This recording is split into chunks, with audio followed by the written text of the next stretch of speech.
என்னடா பாய்ஸ், வருஷத்தோட கடைசி நாளான இன்றைக்கி தான் நமக்கு உடல் மாற்ற சீரிஸ் 80வது நாளும். சரி, 80வது நாளுக்கு ப்ரீ ஒர்க்கிட்டு முட்டையை முழுங்கிட்டு நேராக கருப்பு காப்பி போட பக்கத்தில் இருக்க டீ பாய் போயாச்சு நண்பர்களே.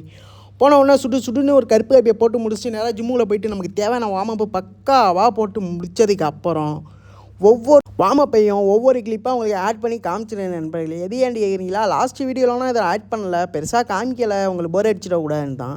மற்றபடி இப்போ எல்லாத்தையும் காமிச்சிருந்தேன், ஒவ்வொன்றா போட்டுக்கிட்டு இருக்க பாருங்கள். எல்லாம் ஒவ்வொரு செட்டு தான் நண்பர்களே போட்டேன், ஏன்னா கையில் அடிபட்டுருக்குல அதுக்கோசம் தான். சரி, வார ரொட்டீன் படி இன்றைக்கி நமக்கு புல் டவுன், அதாவது லேட்டும் பைசப்ஸும் நண்பர்களே. நம்ம சொல்லியிருந்தால ஒர்க் அவுட்டை சேஞ்ச் பண்ணுறோன்னு.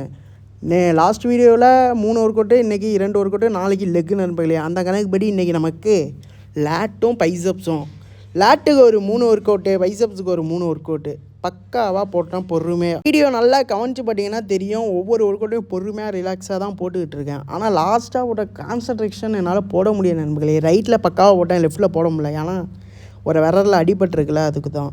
சரி, அப்படியே ஒர்க் அவுட்னா முடிச்சுட்டு நேராக வந்தாச்சு ஆப்ஸுக்கில் ஆப்ளிக்கு போடுறதுக்கு. அதாவது ஃபஸ்ட்டு போட்டாலும் நண்பர்களே அது எல்லாம் இடுப்புக்கு தான், இதுவும் இடுப்புக்கு தான். லாஸ்ட்டாக பிளாங்கை போட்டு முடித்ததுக்கு அப்புறம் ரிலாக்ஸ் பண்ணிட்டு நேராக ரூமுக்கு போனேன். தம்பி ஒருத்தன் கடுமையாக படிச்சுட்டு இருந்தான். அவனை பார்த்து வாழ்த்துக்களை சொல்லி முடிச்சதுக்கப்புறம் தம்பி சிரிச்சுக்கிட்டே படிக்க ஆரம்பிச்சிட்டான். சரி, பசங்கள்லாம் பிடிச்சி டீ குடிக்க போகலான்ட்டு காலையிலே ஒரு அட்டியை போட்டு போயிடுச்சு நம்மளே. ஒரு 10 பேர் போனோம். பக்காவாக ஒரு டீயை போட்டுன்னு ரிட்டன் வந்தால் தம்பி சுருவல் போட்டு படுத்துருக்கான். என்னடா கதைன்னா நின்றுக்கிட்டு இருந்தேன், என் காலில் ஏற்றிட்டான் லாரிக்காரன்னு. சரிடா பார்த்து பத்திரமா இரு அப்படின்னு சொல்லிட்டு மத்தியானத்துக்கு நம்ம 2 சப்பாத்தி எடுத்துக்கிட்டு இன்றைக்கி ஈவினிங் கொஞ்சம் பசியாயிடுச்சு நண்பர்களே.